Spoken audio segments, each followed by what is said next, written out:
गोविंद मेरो है, गोपाल मेरो है। गोविंद मेरो है, गोपाल मेरो है। गोविंद मेरो है, गोपाल मेरो है। गोविंद मेरो है, गोपाल मेरो है।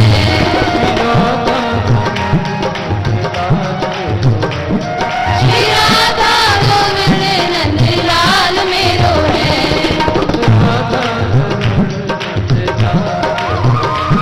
श्री राधा गोविंद नंद लाल मेरो है।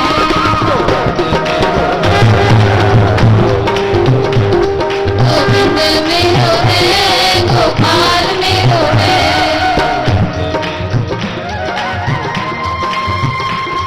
गोविंद मेरो है, गोपाल मेरो है। यदा यदा हि धर्मस्य ग्लानिर्भवति भारत, अभ्युत्थानम् अधर्मस्य तदात्मानं सृजाम्यहम्। कृष्णां साधूनां विनाशाय च दुष्कृतां, धर्म संस्थापनार्थाय संभवामि युगे युगे।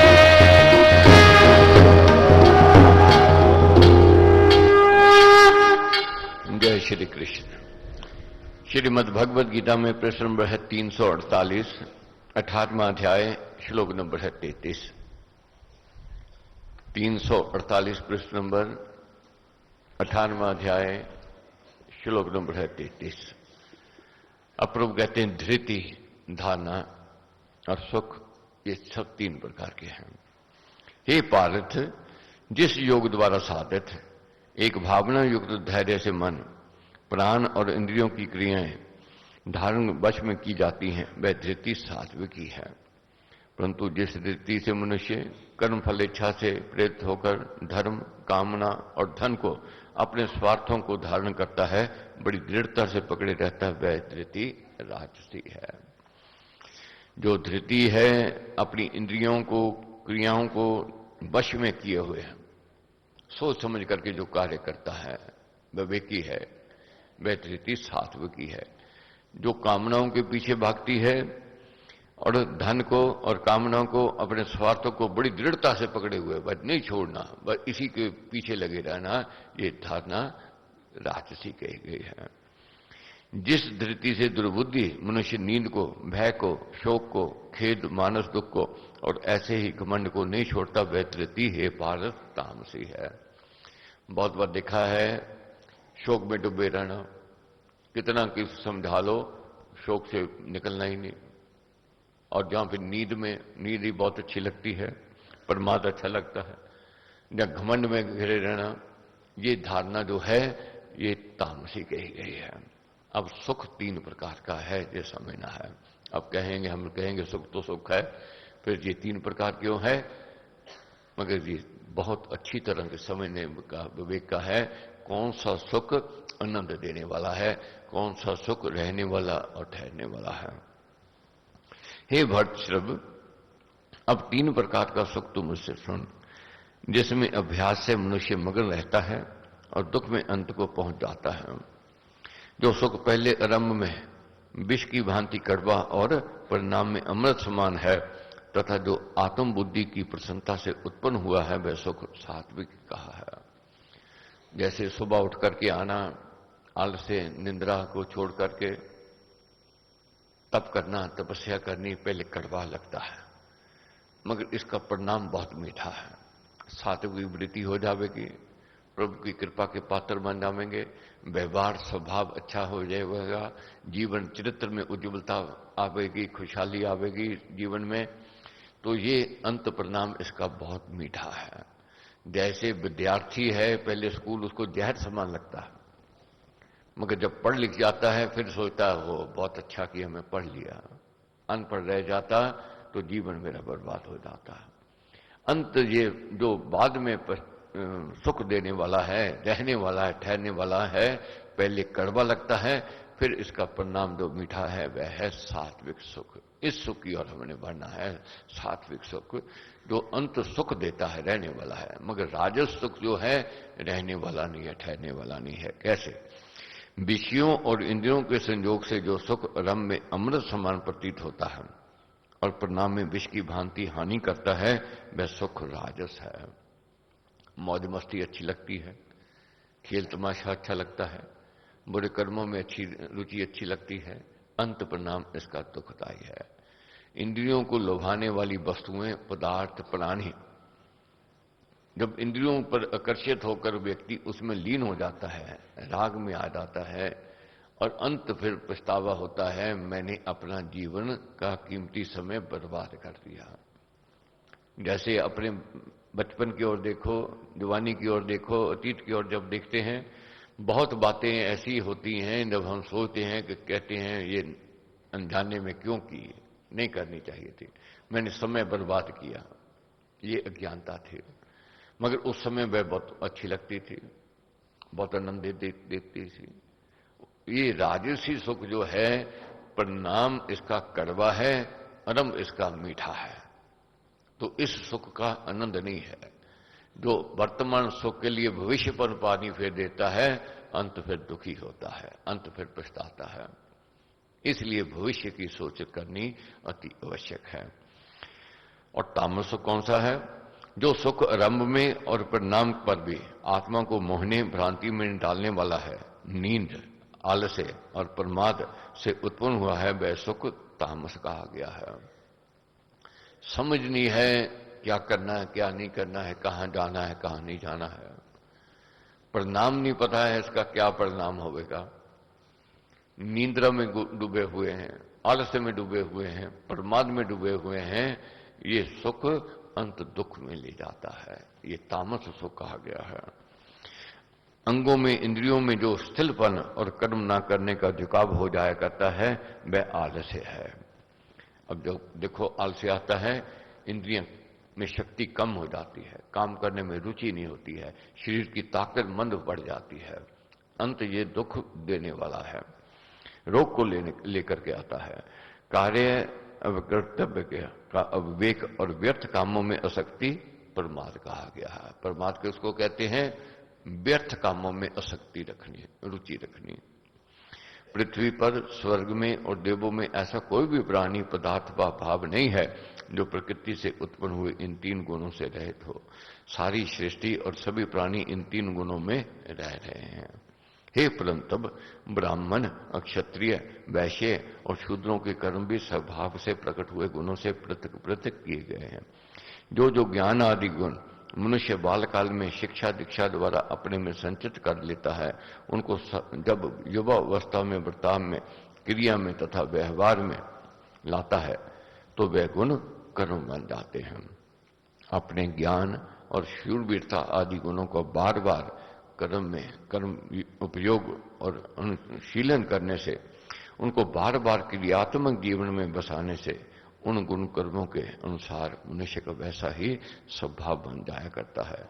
गुणों के अनुसार बार बार कर्म करने की प्रवृत्ति भी स्वभाव है। शम, दम, तप, पवित्रता, क्षमा और ऐसे ही सरलता, ज्ञान, विशेष ज्ञान और आसक्तता, ये ब्राह्मणों के स्वभाव से उत्पन्न हुए कर्म हैं।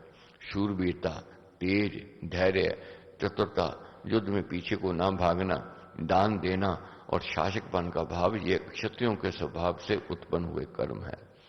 खेती का धंधा करना, सबके अपने अपने व्यवहारिक कर्म, स्वाभाविक कर्म, ये चार में बांटे गए हैं। ब्राह्मण का अपना है, क्षत्रिय अपना है, शूद्र अपना स्वभाव है और वैश्य का स्वभाव अपना है। वैश्य का स्वभाव क्या है? खेती का धंधा करना, गायें पालकर जीविका चलाना, देश देशांतर में व्यापार करना, ये वैश्यों के स्वभाव से उत्पन्न कर्म है। सेवा रूप परिश्रम करना शूद्र का भी स्वभाव से उत्पन्न हुआ कर्म है। जिस परिश्रमी से ये काम कैसे होगा, कब होगा, ऐसी चिंता बह जाती है, जिसको कोई भी कष्ट साध्य श्रम करने में झिझक नहीं होती और जो अपने परिश्रम के कौशल से जाति के जनों की चिंता को उनसे दूर बहा डालता है, वह कर्म कुशल जन शूद्र है। शूद्र शब्द का यही सच्चा अर्थ है। अपने अपने कर्म में लगा हुआ प्रत्येक मनुष्य भली प्रकार सफलता को प्राप्त कर लेता है।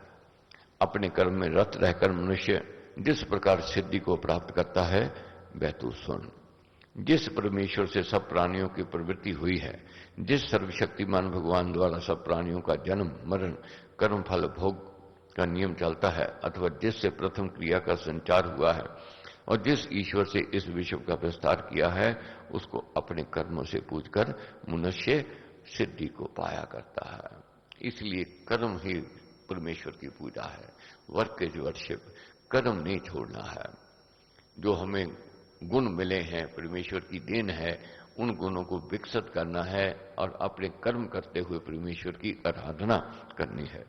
दूसरे के अच्छी प्रकार पालन किए हुए कर्तव्य से अपना विगुण निर्गुण वाला कर्तव्य भी अधिक अच्छा है। स्वभाव से नियत कर्म किए गए कर्मों को करता हुआ मनुष्य पाप को नहीं पाता है। अपने कर्म में दोष नहीं देखने, अपने कर्म में पाप नहीं देखना, अपनी ड्यूटी जो नियत कर्म है वह करते रहना है। उसमें दोष दिखाई देता हो तब भी वह छोड़ने नहीं चाहिए। अपने आवश्यक कर्तव्य कर्म को करते हुए मनुष्य पाप दोष से लिप्त नहीं होता। स्वयं कर्तव्य पालन तो परमेश्वर का पूजन ही है। हे कुंतय, स्वभाव के साथ उत्पन्न हुए कर्तव्य कर्म दोष सहित होने पर भी मनुष्य ना छोड़े, उसे करता ही जाए। निश्चय से सब कर्म दोष से ऐसे घिरे हुए होते हैं जैसे धुएं से अग्नि घिरी हुई होती है। कोई भी क्रिया ऐसी नहीं है जो दोष रहित हो। कोई ना कोई दोष, कोई ना कोई कमी सब में है।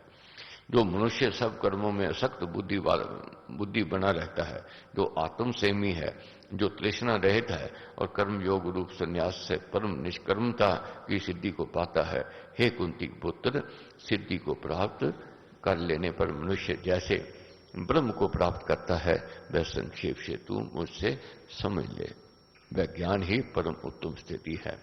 जो शुद्ध बुद्धि से युक्त मनुष्य धैर्य से आत्मा को वश में लाकर शब्द आदि पांचों विषयों को त्याग कर और राग द्वेष को छोड़कर एकांत से भी है, थोड़ा अथवा हल्का खाने वाला है, वाणी काया और मन को वश में किए हुए नित्य ध्यान योग में परायण रहता है, सम्यक प्रकार से वैराग्य को धारण किए हुए है, अहंकार को बल और दूसरे पर व्यर्थ बल उपयोग को, घमंड को, कामना को, क्रोध को और परिग्रह लोभ युक्त संग्रह को भली भांति छोड़कर जो ममता रहित है, शांत है, ब्रह्म रूप ही बन जाता है, वह ब्रह्म को प्राप्त हो जाता है।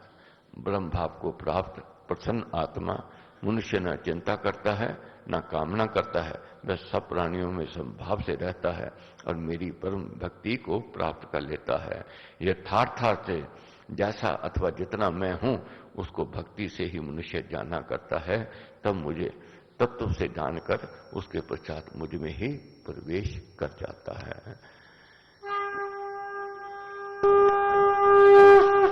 बहुत भगवत कृपा है, गुरु महाराज का आशीर्वाद है, पुण्य कर्मों का फल, यज्ञ में सम्मिलित होने का अवसर मिला, आप सबका प्रेम, आप सबका सहयोग मिल रहा है।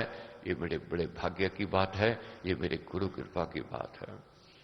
आज मेरे जन्म दिवस पर आप सबने आकर के शुभकामनाएं दी, आपका मैं सच्चे दिल से हृदय से आपका धन्यवाद आभार प्रकट करता हूं। काम करते करते गलती तो होती ही है, अभी यही पड़ा है, दोस्तों कहीं न कहीं निकल ही आता है, मगर अपनी तरफ से यही यत्न प्रयत्न करना है कि दोषों से, कमियों से, त्रुटियों से बचे रहें।